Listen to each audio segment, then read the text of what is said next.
সুপ্রিয় দর্শক, বাংলাদেশ টেলিভিশনের নিয়মিত আয়োজন ফ্যাসিবাদের দিনলিপি অনুষ্ঠানে আপনাদের সবাইকে স্বাগত জানাচ্ছি। আপনাদের সঙ্গে আছি আমি সাঈদ খান। আলোচনার জন্য আমার সঙ্গে আছেন আবুল কাশেম ফজলুল হক, সভাপতি বাংলা একাডেমি, এবং আমার সঙ্গে আরেকজন অতিথি রয়েছেন মনির ইউসুফ, সম্পাদক কবিতার রাজপথ। স্যার এবং মনির ভাই, আপনাদের দুজনকেই স্বাগত জানাচ্ছি। ইতিহাস সাক্ষ্য দেয়, ক্ষমতালোভী কোনো শাসক যখন জনগণের মৌলিক অধিকার কেড়ে নেয়, তখনই জনমনে জন্ম নেয় প্রতিরোধের অগ্নিবীজ। ফেরাউন, হিটলার, মুসোলিনি, স্ট্যালিন, ইদি আমিন সহ দেশ বিদেশের বিভিন্ন শাসক বিভিন্ন সময়ে মানবজাতির ক্যালেন্ডারের পাতাকে রক্তাক্ত করেছে। ফ্যাসিবাদের দিনলিপি অনুষ্ঠানের প্রতিটি পর্বে আমরা তুলে ধরি বিভিন্ন সময়ে নাগরিক অধিকার ভুলুণ্ঠিত হওয়ার চিত্র। এই আলোচনার মাধ্যমে আমরা চিহ্নিত করব গত সরকারের যাবতীয় ফ্যাসিবাদ, খুঁজে বের করবার চেষ্টা করব নাগরিক অধিকার নিশ্চিতের পথ, যাতে ভবিষ্যতে আর কোনো শাসক নাগরিক স্বাধীনতাকে লঙ্ঘনের সাহস না পায়। দর্শক, আজ ২৮ নভেম্বর ২০২৪।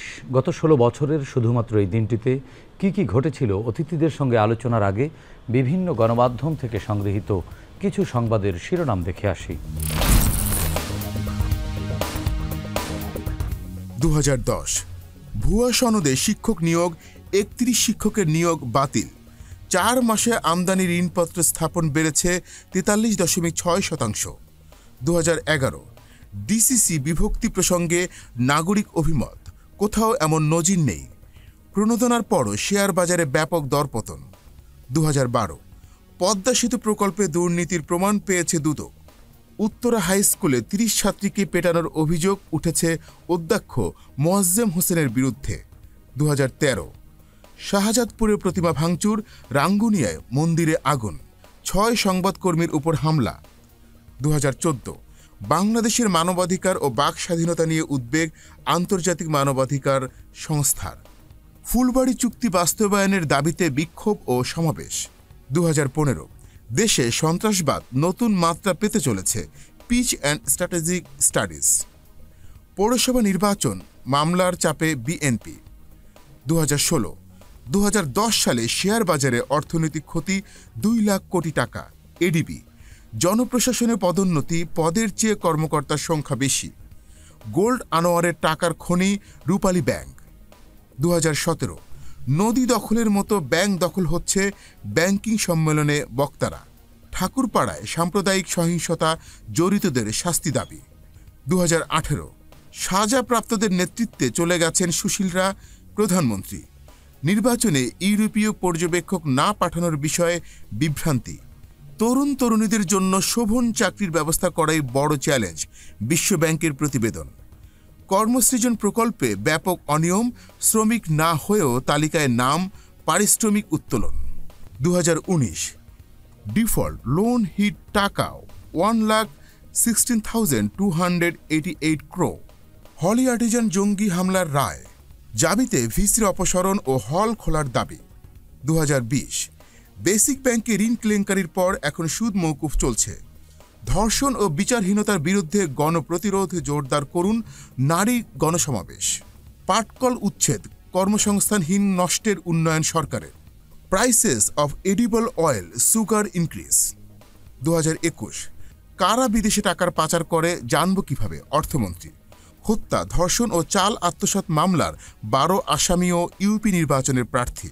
ন্যাশনাল ব্যাংকের এমডির পদত্যাগের নেপথ্যের শিকদার পরিবারের credit card. ২০২২ high court says ACC busy catching pretty criminals. সরকারি কর্মচারীদের সম্পদের বিবরণী জমা দিতে হবে না, সিদ্ধান্ত সরকারের। আগের চেয়ে বেড়েছে মাদকের চোরাচালান। 2023 নির্বাচন ঘিরে বাংলাদেশে দমন পীড়ন চলছে হিউম্যান রাইটস ওয়াচের প্রতিবেদন। যুক্তরাষ্ট্র পরাশক্তি উপেক্ষা করতে পারি না পররাষ্ট্রমন্ত্রী। ব্যবহারযোগ্য রিজার্ভ কমে $16 বিলিয়ন নিচে। শুরুতেই আবুল কাশেম ফজলুল হক স্যার, আপনার কাছ থেকে আলোচনা শুনতে চাই। দৈনিক বণিক বার্তার খবর, নির্বাচন ঘিরে বাংলাদেশের দমন পীড়ন চলছে, হিউম্যান রাইটস ওয়াচের একটি প্রতিবেদন। এখানে মানবাধিকার নিশ্চিতের দায়িত্ব কি শুধু নির্বাচন কমিশনারের, নাকি বিচার বিভাগেরও? দেশের বিদ্যমান আইনকানুনের মধ্যে এই লঙ্ঘনের কারণ কি ব্যক্তি নাকি আইনের ত্রুটি? আপনার কাছে কি মনে হয় স্যার? নানা রকম অপরাধমূলক কাজ আমাদের সমাজে তুলনামূলকভাবে অনেক বেশি হচ্ছে।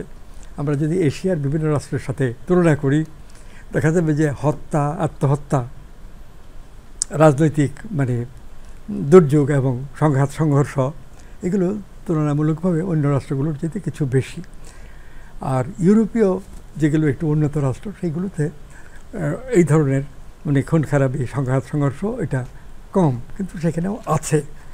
তো বাংলাদেশে এই যে একটা বিশৃঙ্খল অবস্থা, রাজনৈতিক দল করার নামে নানা রকম প্রতিপক্ষকে হত্যা করা, খুন করা, ক্ষমতাসীন হয়ে ক্ষমতার অপব্যবহার করে ব্যক্তিগত সম্পত্তি, ব্যক্তিগত ক্ষমতা বাড়ানো, এইগুলো আমাদের দেশে তো স্বাধীন বাংলাদেশের সূচনা থেকেই আছে। একটার পর একটা খবর আসছে। বঙ্গবন্ধু সরকার তো বাংলাদেশে ক্ষমতা সুসংবদ্ধ করতে পারেননি, রূপ বদল করে শোষকের ভূমিকায় অবতীর্ণ হয়েছিলেন। শেষে বাকশাল গঠন করেছিলেন।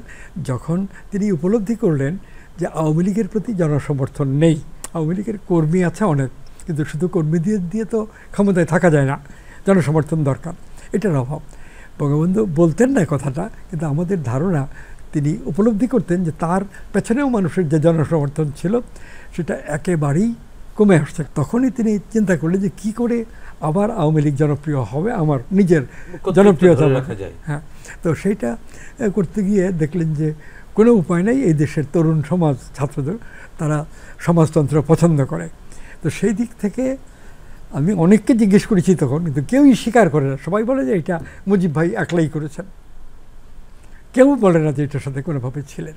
তো যাই হোক, বাকশাল গঠনে যে তিনি গেলেন একদলীয় ব্যবস্থা, এটা কি বলে সোভিয়েত ইউনিয়নের দৃষ্টান্ত সামনে নিয়ে তিনি করতে চেয়েছিলেন, এবং একটা বাকশাল নামে একদলীয় ব্যবস্থা, রাজনীতি, সংবাদপত্র, এগুলোর সংখ্যা পত্রিকার সংখ্যাও একেবারে কমিয়ে দিয়েছিলেন। বাকশাল গঠন করলেন এবং নানা রকম ঘোষণা দিলেন, বক্তব্য, কর্মসূচি, এগুলো আজকে যদি আমরা পড়ে বুঝতে চাই মনে হবে এগুলো তো বেশ ভালো ভালো কথা, হলে খুব ভালো হতো। কিন্তু এই ধরনের ধারণায় যদি তিনি 1972 সাল থেকেই যেতেন এবং পপুলারিটি রক্ষা করতে পারতেন নিজের এবং আওয়ামী লীগের, তাহলে হয়তো সাফল্য কিছুটা হতে পারত। গত 16 বছরকে যদি আপনাকে বলা হয় মূল্যায়ন করতে, আপনি কিভাবে মূল্যায়ন করবেন? আমরা জানি যে মত প্রকাশ করতে গিয়ে আপনার নিজের সন্তান প্রকাশ ফয়সাল আরিফিন দীপনকে জীবন দিতে হলো, এবং আপনি তখন বলেছিলেন যে আসলে আমি বিচার চাই না। বিচার কি আদৌ পাওয়ার সম্ভাবনা ছিল না? দেখলাম যে তাকে হত্যা করে গেছে, তার রক্তে ঘরটা ভর্তি। তো সেই মুহূর্তেই সাংবাদিকরা সেখানে গেছেন, টেলিভিশনের ক্যামেরা গেছে। তা আমাকে যখন জিজ্ঞেস করলো, আমি আমার অভিজ্ঞতা এবং স্বভাব অনুযায়ী খুব ধীরে সুস্থে চিন্তা করেই কথা বলছি। আমি কথাটা বলছিলাম যে এই হত্যাকাণ্ডের বিচার আমি চাই না, আমার ছেলের হত্যাকাণ্ডের বিচার চাই না, তবে বিচার হওয়া উচিত। আমি তার লাশ চাই না কেন বললাম সেটা, আমি ওই বিচার চাই না, কিন্তু দেশে আইন শৃঙ্খলা রক্ষার জন্য বিচার দরকার, এবং লাশ পুলিশ নিয়ে গেছে, আমি দিয়ে দিয়েছি। সরকার যদি বিচার করবে, আর যদি সরকার করতে না চায় তাহলে করবে না। কিন্তু আপনার এই কথাটির মধ্যে এক ধরনের তো অভিমান আছে, একটা ক্ষোভ আছে। সেটা কি, আমি দেখেছি যে এই দেশের ইন্টেলেকচুয়ালরা এবং কোনো রাজনৈতিক দলের নেতাকর্মীরা, বিশেষ করে বামপন্থী, তারা খুব তীব্রভাবে, উগ্রভাবে মৌলবাদ বিরোধী আন্দোলন করছিলেন, এবং কোনো ক্ষেত্রে ইসলামের বিরুদ্ধে তারা এমন সব কথা বলছেন যেগুলো খুনাখুনি, মারামারির বাস্তবতা তৈরি করেছে।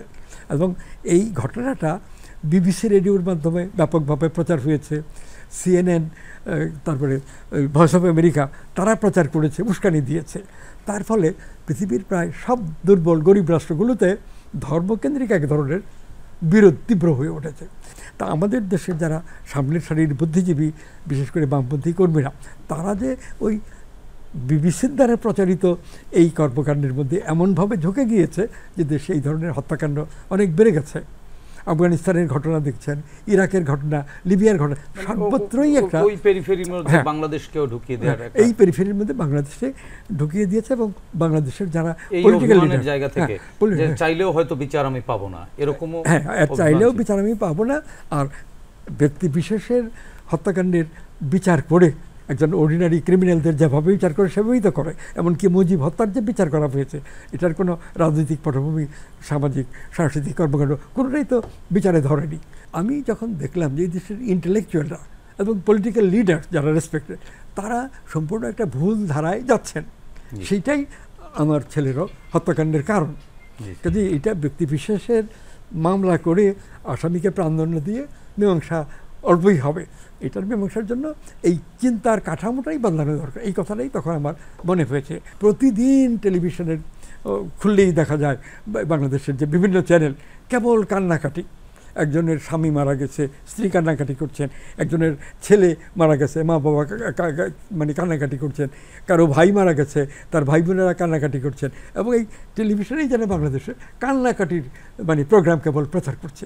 তো এইগুলোতে আমি খুব অনুভব করেছি যে এতে কোনো বিচার হচ্ছে না, হবে না।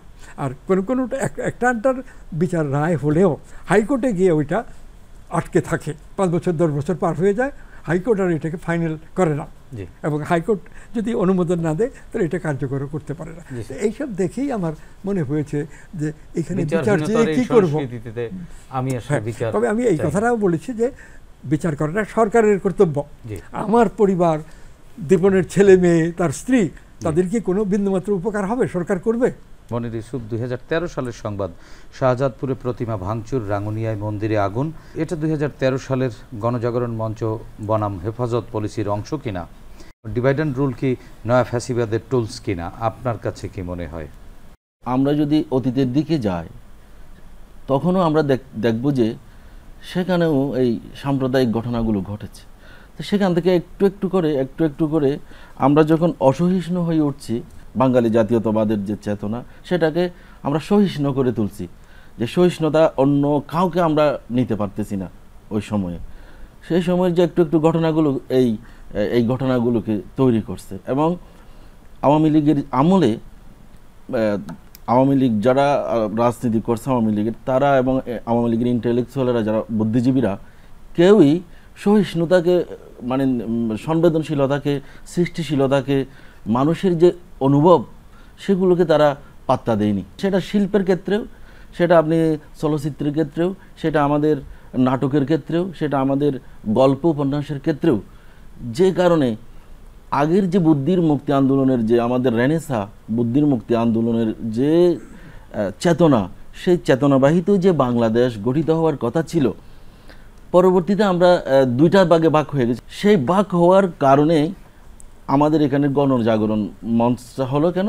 যুদ্ধ অপরাধের বিচারের যে বিষয়টা, সেখানে ওনার যে মানে ফাঁসি রদ করা হলো, উনি যে বি চিহ্নটা দেখালো, ওইটা থেকে তরুণেরা গণজাগরণ মঞ্চ। এটা কি তরুণদেরকে উস্কে দেওয়া হয়েছিল কিনা কোনো পক্ষ থেকে? কোনো সভ্য দেশে কিন্তু ফাঁসি করে চিৎকার করে না। আমেরিকা হচ্ছে সাম্রাজ্যবাদী শক্তি, আর ভারত হচ্ছে সম্প্রসারণবাদী শক্তি। এখন ওরা সাম্রাজ্যবাদী শক্তি হতে যাচ্ছে, কিন্তু তাদের দুইটা পলিসি, দুইটাই এক।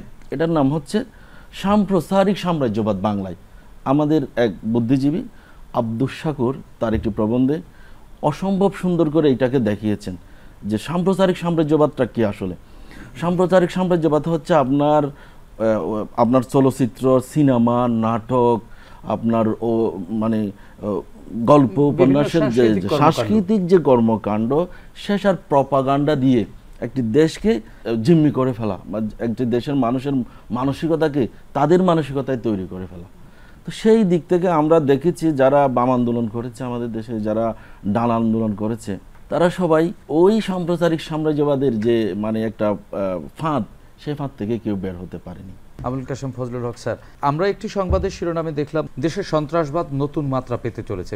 সন্ত্রাসবাদ রূপ বদলালে এটাকে চেনার কোনো ম্যাট্রিক আছে কিনা? আসলে এই যে টেরোরিজম কথাটা, এই কথাটাই সাম্রাজ্যবাদী মহলের লোকেরা বলছেন বিভিন্ন দেশের যারা কলোনি, এই কলোনির ওই যখন আন্দোলন হচ্ছে তখন কিছু লোক ওই সশস্ত্র সংগ্রামের দিকে গেছে, গোপন সংগঠন করছে। তো এইগুলোকে যেমন ব্রিটিশ সাম্রাজ্যবাদ ভারতে এই টেরোরিজম শব্দটা চালু করছে, যেটার বাংলা করা হয়েছে সন্ত্রাসবাদ। আর পরবর্তীকালে যখন মৌলবাদ বিরোধী আন্দোলন ইত্যাদি চলে, এটার পেছনেও মার্কিন যুক্তরাষ্ট্র ছিল। যে কোনো কারণেই হোক না, মার্কিন যুক্তরাষ্ট্র বা ভারত থাকতে পারে, কিন্তু বাংলাদেশের সরকারও তো দায়িত্ব, সরকারেরও তো দায়িত্ব আছে। সরকার কেন এটিকে প্রোটেস্ট করেনি? সরকার কেন তাদের এই মন্তব্যকে সায় দিয়ে গেছে বা তাদের এই উস্কানিতে নীরব থেকে সমর্থন দিয়েছে? এটির কারণ কি? শেখ হাসিনা তো প্রতিবাদ করতে পারতেন, উনি তো রাষ্ট্র ক্ষমতায় ছিলেন, উনি 2009 সাল থেকে 24 সাল পর্যন্ত। সেটা সরকারের কর্তব্য ছিল, কিন্তু করেননি। কারণটা কি? এর কারণ এইসব বিষয়ে তিনি কথা বলতে চান না, সংকোচ বোধ করেন। নারী পুরুষ সম্পর্কের অনেক বিষয় আছে। না, এই যে সন্ত্রাসবাদ, নারী পুরুষ বাদ দিয়ে সন্ত্রাসবাদ নিয়ে আমরা তাকে বলতে শুনেছি যে জিরো টলারেন্স সন্ত্রাসবাদের বিরুদ্ধে, কিন্তু আমরা দেখেছি তার দলেরই তো অনেক লোক নানানভাবে, ছাত্রলীগ বিশেষ করে ক্যাম্পাসগুলোকে অস্থির করে ফেলেছে, অস্থির করে খুব ক্ষতিকর কাজ করেছে।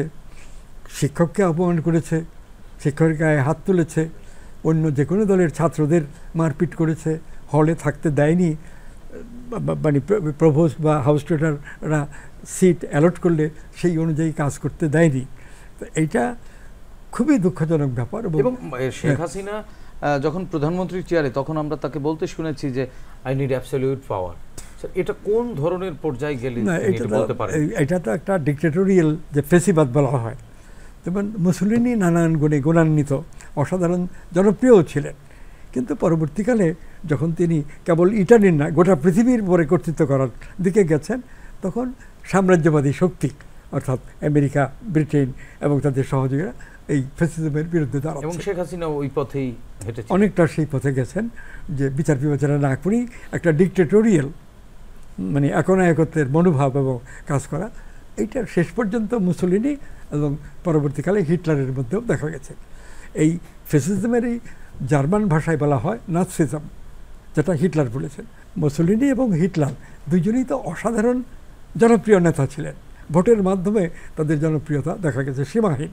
কিন্তু শেখ হাসিনা তো ভোটই দিলেন না। আচ্ছা, এই যে ভোট দিলেন না, এটা তো এই মুসলিনি হিটলারের ক্যালিবার অনেক অনেক অনেক উচ্চ ছিল। এখনো কি বলবেন, জার্মানির লোকদের মধ্যে হিটলারের প্রতি অনেকের একটা সহানুভূতি আছে, যে লোকটা তো শেষ পর্যন্ত একরকম পাগল হয়ে গেছিলেন, তখন ভুল কাজ করেছেন। কিন্তু আগের জীবনটাতে তো উনি জার্মান জাতিকে উন্নত করার জন্য, জার্মান জাতিকে একটা মর্যাদাপূর্ণ অবস্থায় নেওয়ার জন্য প্রাণপণে চেষ্টা করেছেন। মুসলিনিও অনেকটা সেই ধরনের ছিলেন। কিন্তু শেখ হাসিনা কি করেছিলেন? শেখ হাসিনা তো তাদের ক্যালিবারের লোক না, রাজনৈতিক ভিন্ন ক্যালিবারের বলতে পারি। শেখ হাসিনাকে কি?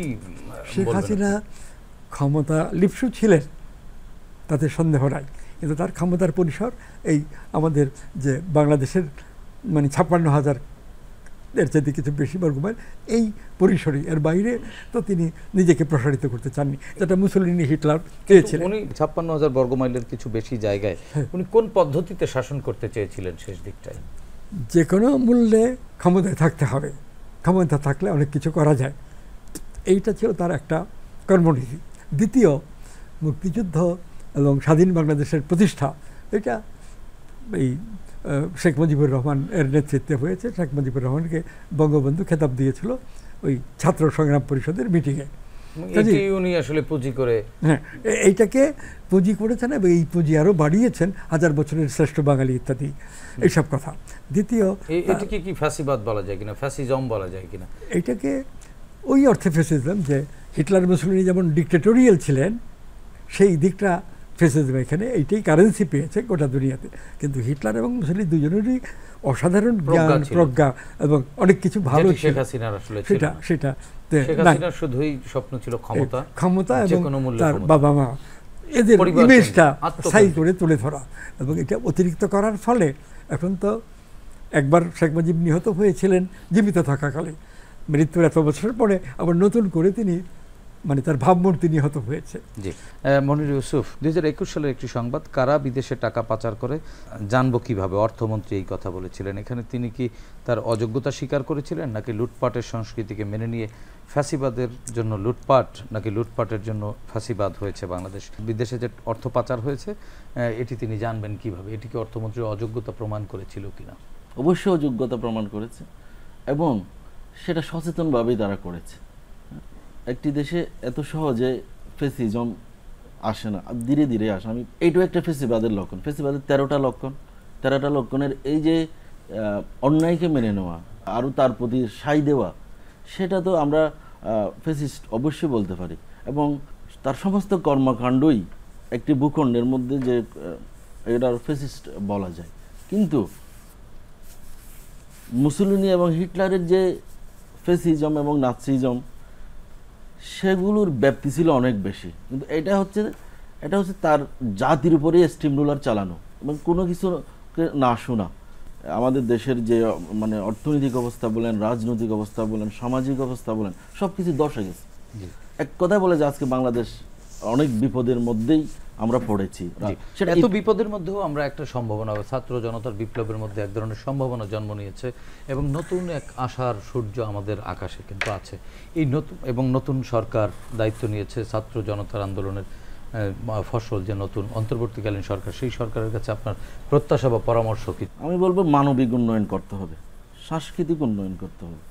আমাদের সাংস্কৃতিক আন্দোলনের দিকে যেতে হবে। আইডিওলজিকে বা আদর্শর যে কথা বলা হচ্ছে, আমাদের উপদেষ্টারা যেভাবে বলতেছেন, এত হতদরিদ্র জাতি, আমরা যদি সেইখানে পৌঁছতে না পারি মানবিক উন্নয়নের জায়গায়, তাহলে আমাদের কোনো কিছু নতুন সূর্যকে আমরা আবার স্বাগতম জানাতে পারবো না। এটাও নতুন সূর্য, এটা বঙ্গোপসাগরে আবার উল্টে যেতে পারে। আর জি, ধন্যবাদ স্যার। আমরা অনুষ্ঠান শেষ করব।